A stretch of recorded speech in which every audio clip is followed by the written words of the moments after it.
Hey guys, welcome back. BDCKR here.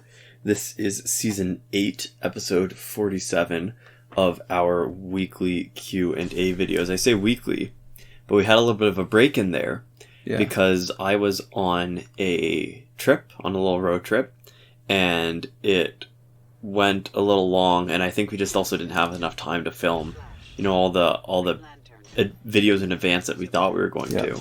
Yeah, but there's a bit of a hiatus. Yeah, so longer than we expected. The long and the short of it is that I'm back now, and we're also potentially considering a new filming schedule, which, a lot of people might not care about. But that would be doing sort of 2 episodes at the same time, so we can do week on, week off.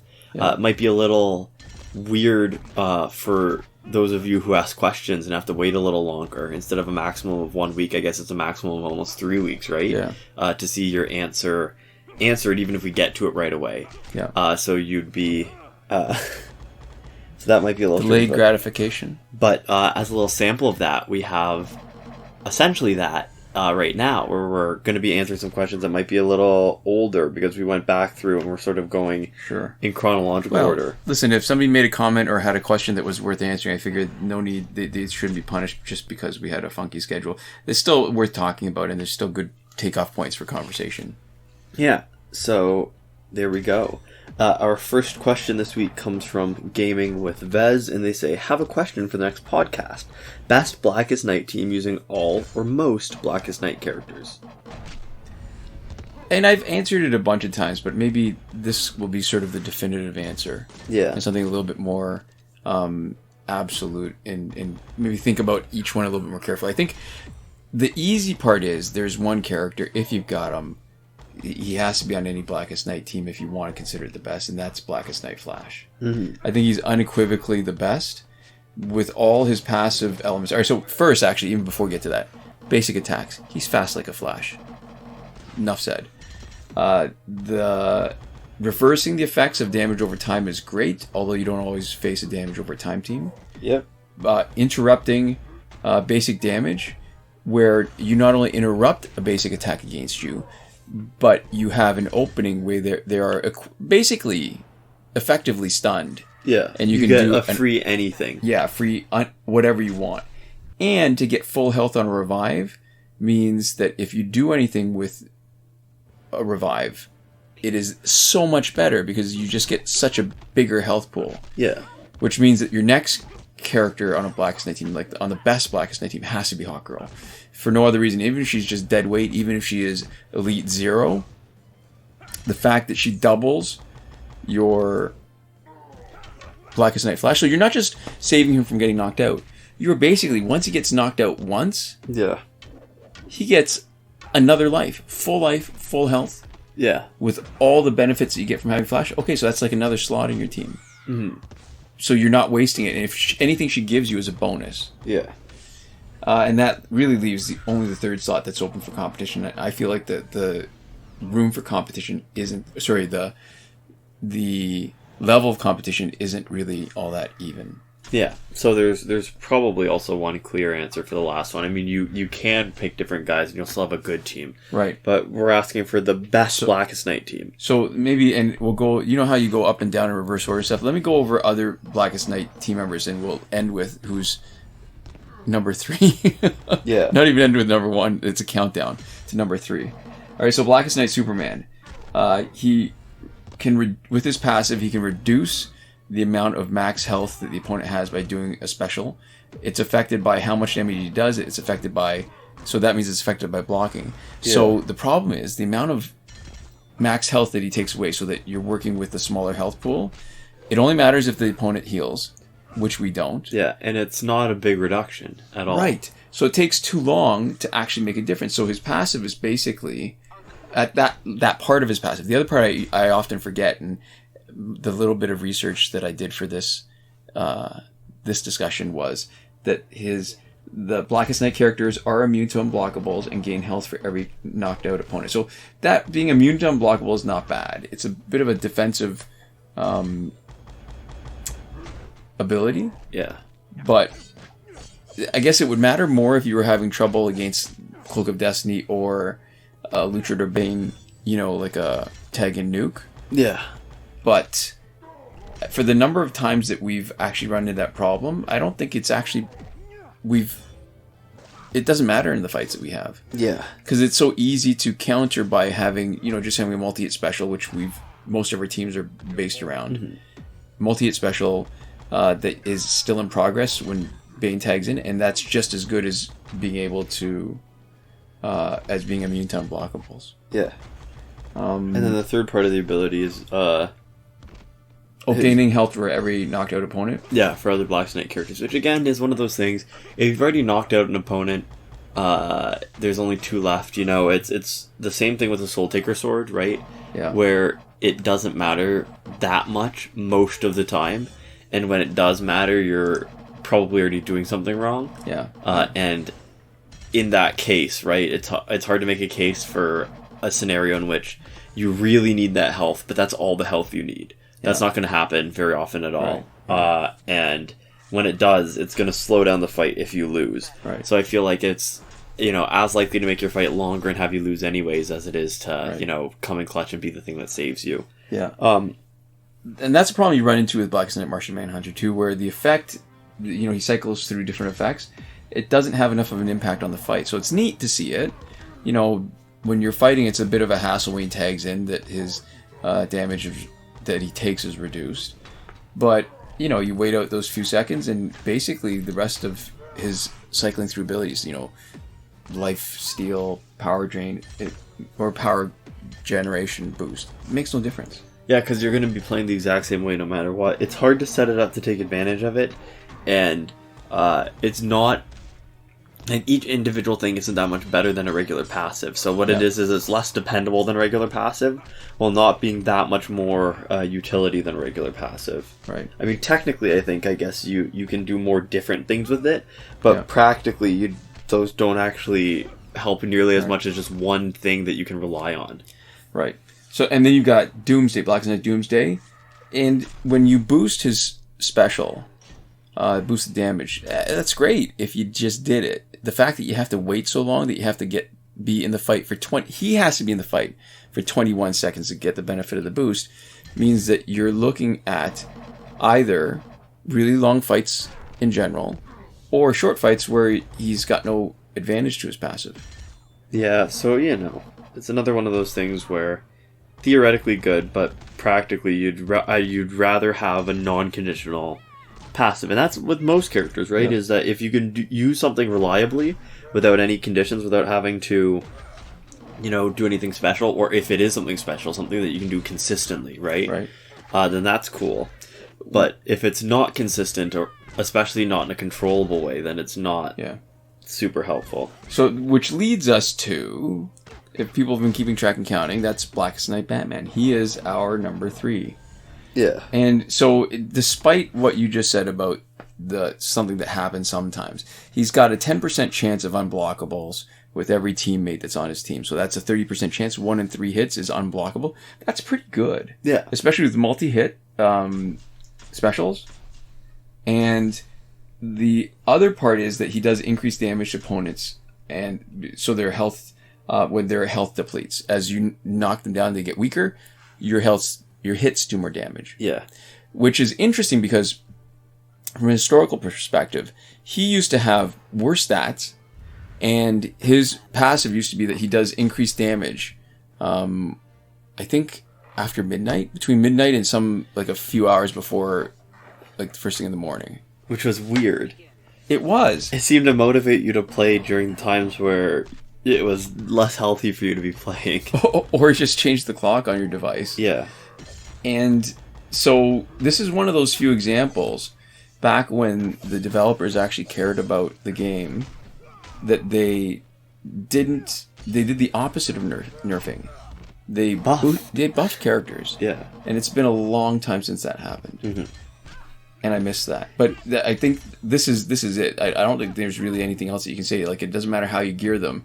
There's no way to make, I think, a better team than Flash, Hawkgirl, and Batman, unless you're going to gear them better or gear a different team better than you would gear this team. Because I think that other team can't be as good no matter what you're doing. You're saying another Blackest Night team. Yeah, another Blackest Night. Yeah.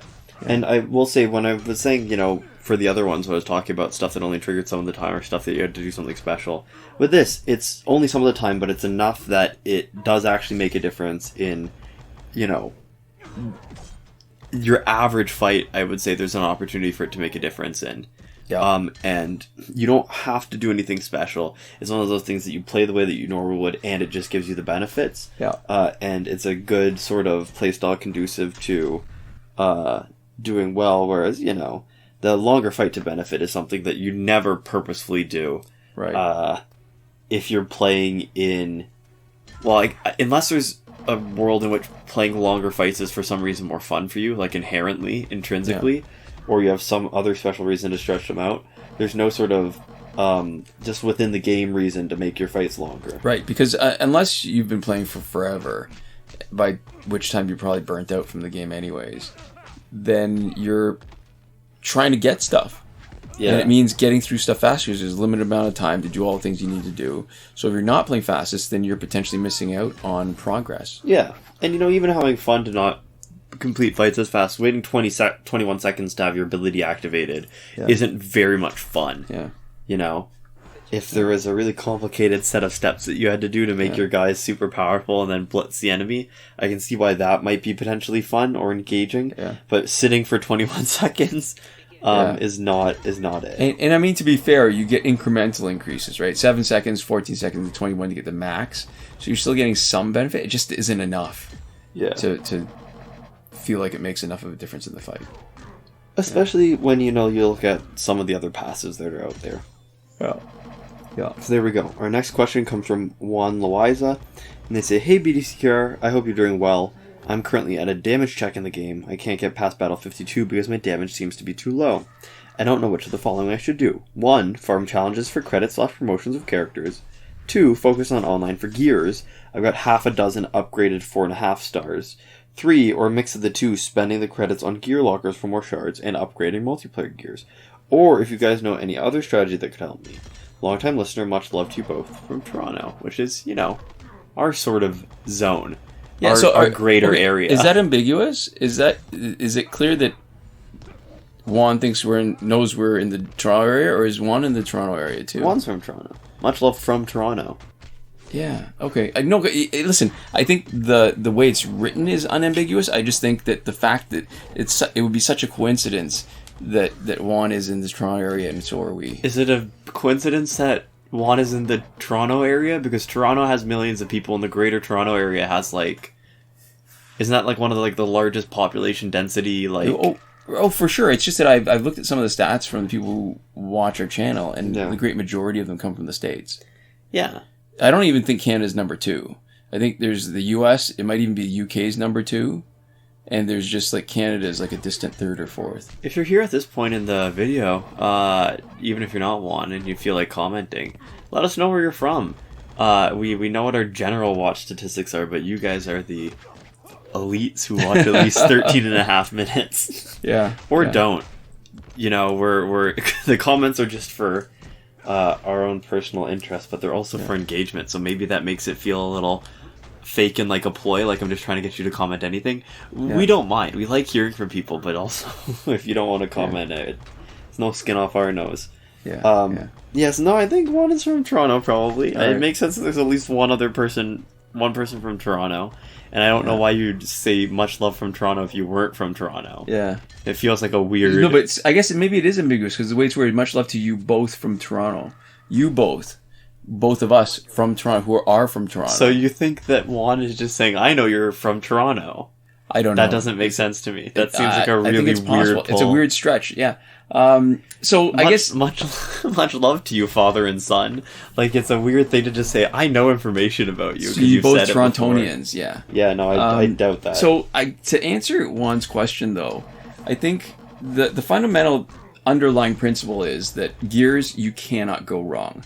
Initial progress might be slower with gears, but the benefit is much longer lasting. It helps you for the rest of the game. It helps you indefinitely, because if it's gears that you use, great. Yeah. If it's gears that you don't use, it's a source for shards, and they're a better source for shards. Yeah. Promoting characters gives you an intermediate kind of boost, where in the middle of the game you might feel like things are going faster, but the progress isn't as useful because you'll still have trouble with multiplayer until you get some good gears. Yeah. Some online gears. So Juan mentioned some 4.5-star gears. I love that. Actually, thank you, Juan, for adopting some of our nomenclature. 4.5-star gears. Some online gears are better than others, but you only need to be in the top 5% for one copy. So multiplayer is sort of helpful, but not necessarily the be-all and end-all. And gear lockers are good for shards, which means that what you mentioned, the mix of the two, right? Getting credit so you can spend on gear lockers to not necessarily get the first copy, but to generate more shards. Yeah, so you can promote them and fuse them. I think that's probably the most important thing that you can do once you get to the point where you've got a reasonable roster of characters that you want to play.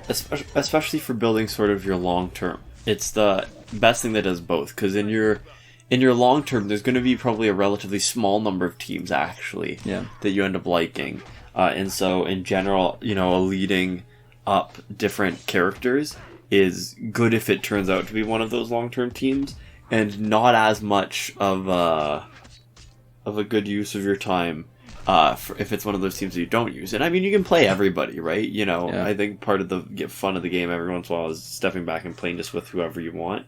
Right. Especially out of the gold characters, they don't become obsolete the same way. Yeah. But in general, gear lockers and upgrading your gear is always one of the best ways to spend your time until you've got it really kitted out. But it's also sort of the same thing for gear in one sense, where if it weren't for the fact that you got more shards because you already upgraded them, you would only really need to upgrade the gear that you always use. But because you get more shards, you pay into it and it pays out no matter what. Whereas for characters, there's no real way. It's not like because you upgraded your character, your extra copies sell for more, right? Yeah. I do want to point out for those who are the more eagle-eyed among you, there's a minor tweak to our BDCKR gaming special team in the second set of ultimates.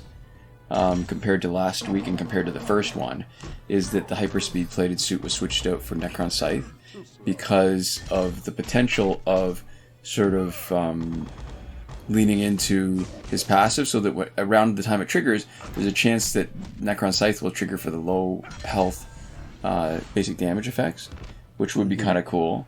And because it seems like he doesn't really need the specials. I mean, he's not hardy enough to survive a bunch of damage.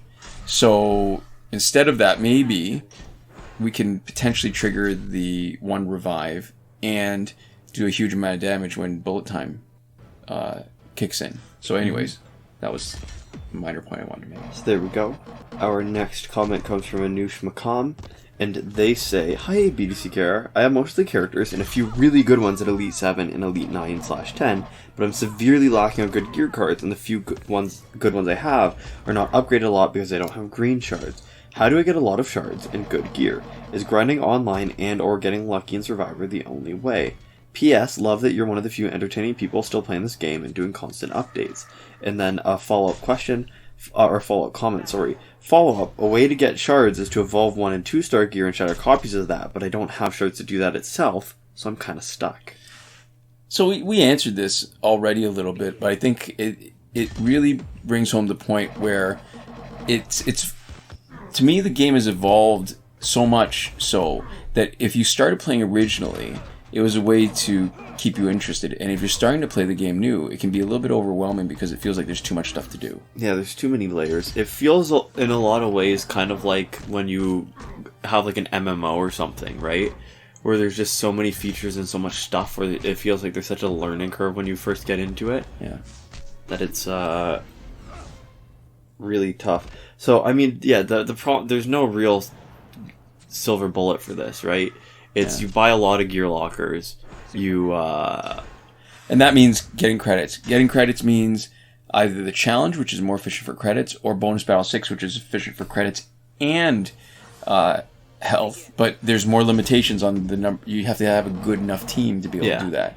Like if you're not there, then you're not. And it's very tempting to want to do a bunch of Survivor, to do breakthrough by getting some guys maxed out. Yeah. I think that can be a mistake. I think still, really the game is if you can easily get to multiplayer top 5%, but because multiplayer I think has got more of a consistent cycle, if you're going to put it off, even though there's something very tempting that week that you really, really want, I mean, maybe make an exception, but most of the time, leave that, grind for credits. Yeah. More gears. Yeah, multiplayer is good for getting the specific gear you want, but not for upgrading them. And I think it's the same with Survivor, right? Survivor is good for chase gears, but for the time you put in, I think Gear Locker is better for getting shards. If you want shards, I think it's really just grinding for credits and then buying Gear Lockers is the fastest way to get the most shards. Yeah. And if your issue is the few good ones you have for green shards, I mean, you just sort of have to play. Yeah. You just sort of have to grind for credits, get a bunch of gear lockers, and do that.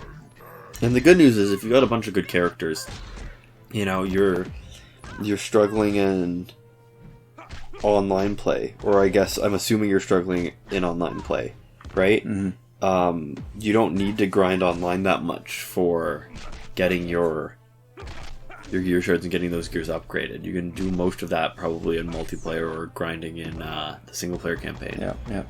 Yeah. So there we go. And obviously, you know, you probably have to mix it up a little bit just for your own health and enjoyment in the game. Just so that you're not doing the same sort of repetitive thing over and over and over again. Because that is the one good thing about all the different modes and everything that Justice introduced, is that we, you know, started playing in a time where it was just the single player, I think, right? Yeah. And that was not nearly as fulfilling. And then when you get through it, you're just through it. It's a good sort of series of goals for you. Yeah. It's a very clearly laid out series of goals for you while you're doing it. And it's well bounded, where instead of that sort of collectathon, like get everything, right? That it kind of is now, where there's just a bunch of routes to get different stuff. When it was just single player, it was like, oh, well, you know, beat the game, right? Yeah. And that's it. But the extra modes are definitely a good way of mixing up your play and getting some variety with it. I will say, though, that early on, it was satisfying enough to make progress and generate a lot of credits that I ended up resetting the challenge so many times that it gave me a bit of a repetitive strain injury. Yeah. And that wasn't because it was so much fun fighting and mindlessly swiping. It's that making progress that up until then had been really kind of bottlenecked. Yeah. Was so cool. And being able to buy packs and, you know, that in itself felt like, it was just very satisfying.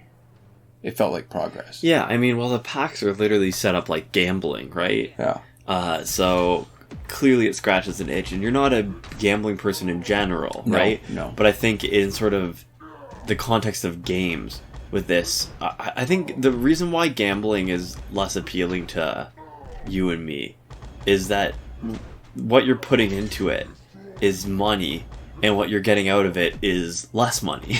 Yes. So it's a lot of, you know, the whole thing about the house always wins is you're putting in money for actually nothing. And you sometimes win money, but not you as in me or you. You as in one can sometimes win money, where, you know, the vast majority of people lose it, and it's essentially just like a microcosm of capitalism almost. That's right. Right? Where everybody puts in work. If you're in the system, you're probably actually doing your best at it, right? Because there's very few people who just show up and want to do like poorly at life, right? Yeah. And then some people get a lot out of it and get really lucky, and then other people don't. And everybody sort of upholds the system because they want to be the one who personally gets successful. Yeah. But in a game like this, there actually is sort of you're putting time and effort in instead of, you know, real world money. In that sort of in-game currency you got to spend on something. It's not something that you can take out and, you know, spend on groceries. I guess it depends on how much you value your time, right? Because if you don't have a means for translating your time into money in the real world, then I think you would probably tend to devalue your time a little bit more. And I guess it's hard to separate the fact that as long as you keep it enjoyable, it doesn't feel like you're spending or wasting money the same way when you put in a lot of time in the game. Yeah, well, that is the thing with games, right? Is that when they demand a lot of time from you, the assumption is that you're actually enjoying the time that you're spending. So it's more like the currency is either an incidental reward for you playing, which is the thing you enjoy, or it is part of what makes playing the game itself fun, and part of what makes the time you spend in it something that you want to do instead of something you're obligated to do. Right. And I mean, I think that's also the distinction with video game addiction, right?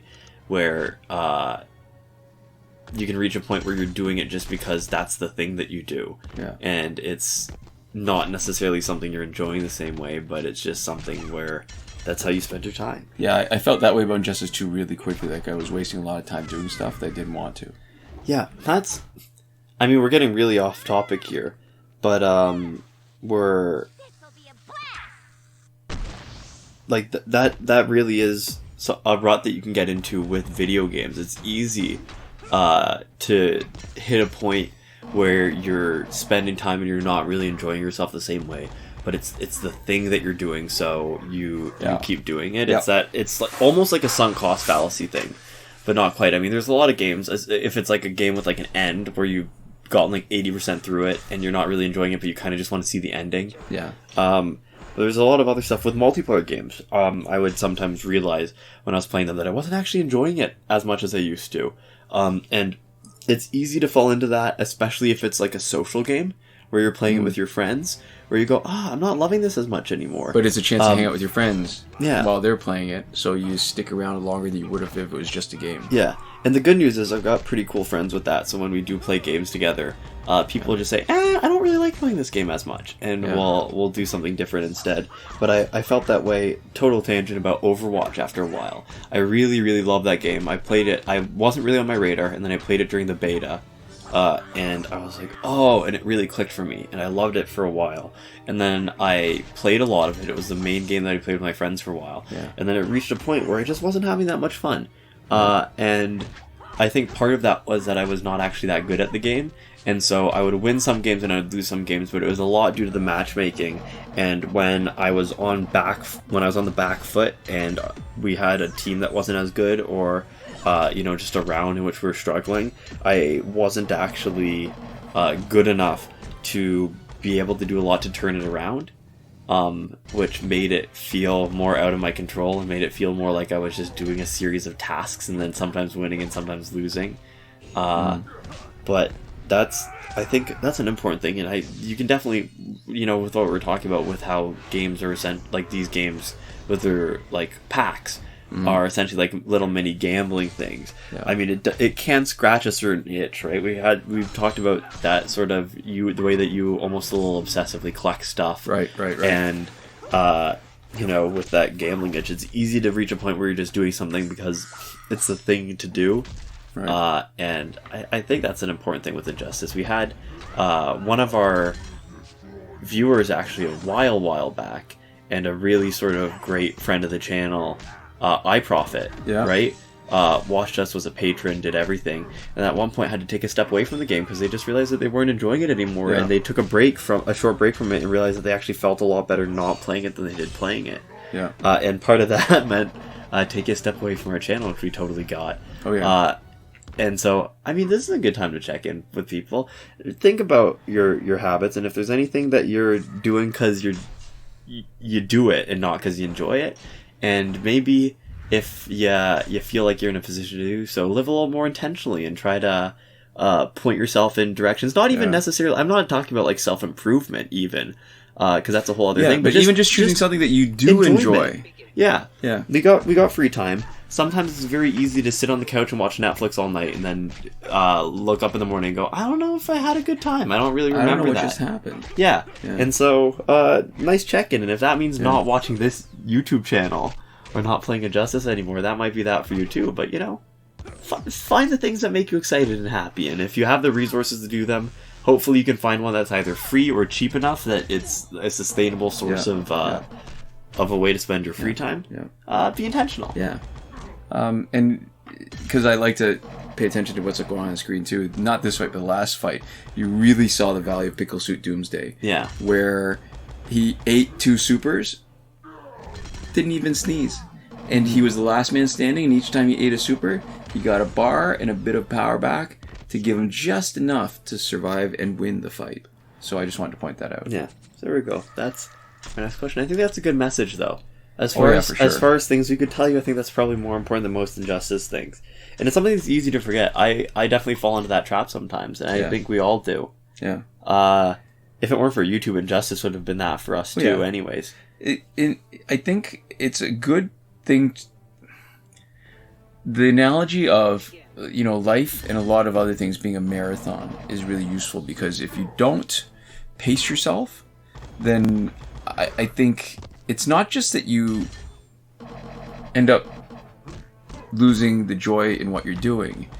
It's that it's very easy to burn one thing out and move on to the next and burn it all out as you go. Yeah. So I don't want to say that you run out of stuff, but it's really easy to get tired of stuff if you're always chasing that kind of next high, because that can never really last. I think one of the things that I learned, definitely with this channel, is how to pace myself. Yeah. Because at the beginning, each glitch, I think, man, all right, I need to really take advantage of this glitch while it's still available, and hoard as much as I could. And when I even had a lot, I think, I got to hoard a little bit more, because what if this glitch goes away? And it did. Yeah. But you never know what's going to happen. And so you got to find a balance somewhere. As long as it still gives you joy, I think it's... The phrase that you use, with intention, is a good one. Yeah. Because there's a mindfulness there where you're sort of really paying attention. And you can apply this, not just injustice, right? You can apply it to so many other habits. It's like the way people eat sometimes, right? Overeating is easy to do for a lot of different reasons. And one of them is because you're not thinking about it and you're just shoving stuff down while you're doing other things. Or you're eating a lot of certain food, not because you enjoy it anymore, but because it's just there and you're used to it, and it feels a need, a feeling of feeling full that you're used to. Yeah. Or smoking, or vaping, or so many different things. Yeah. So this is interesting. I'm going to actually use this. We're going to keep talking about this for a little bit, because we don't have that long yet. I'm going to skip to the last question that we have on our list this week anyways. This one's from Mr. Injustice. Can I just ask how you grew your channel? I need a few tips so I can grow mine, so I decided to come here since it's similar content and the same topic. And so the first, with what we're talking about, right? That's what I want to say is the first thing. Is the best way to... You're talking to the wrong people for growing channel, is first off, is what I'll say.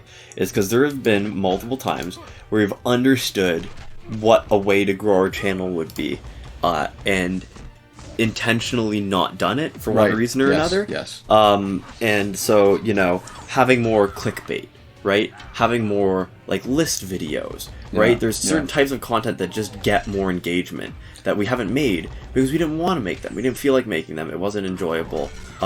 It wasn't the type of stuff that we would have as good of a time making. And so we made the choice not to. Right. And, there's making more content, putting more time and effort into your content, thinking about the thumbnails, thinking about the titles. Our titles are doo-doo. In terms of YouTube titles, our titles and our thumbnails are pretty poopy. I don't know. You know what? I'm just so surprised. I didn't expect you to say that, but yeah. Oh, but they suck though. But no, doo-doo. Yeah, I know they suck. I wasn't surprised that you said they suck. Yeah. I was surprised that you saying doo-doo.